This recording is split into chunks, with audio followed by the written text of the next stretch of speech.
अब हम बताएंगे भगत सिंह की शादी के बारे में। क्या आप जानते हैं कि भगत सिंह को शादी हो गया होगा? नहीं, बिल्कुल नहीं। भगत सिंह बैचलर थे, कुमार थे, वो अपना शादी नहीं किए थे।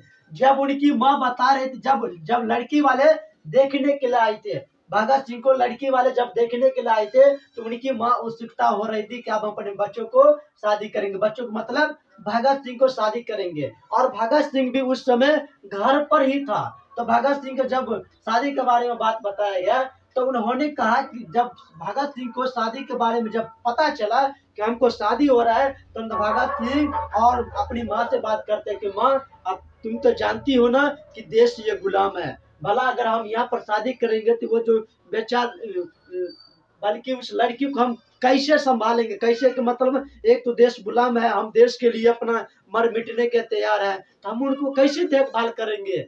वो क्यों उसको तकलीफ में डालना चाहती हो? क्यों उसे तकलीफ देती हो? क्योंकि जब उनके पास हम रहेंगे ही नहीं, तो क्यों उसको तकलीफ देना चाहती हो? उनकी क्या कसूर उस लड़की का?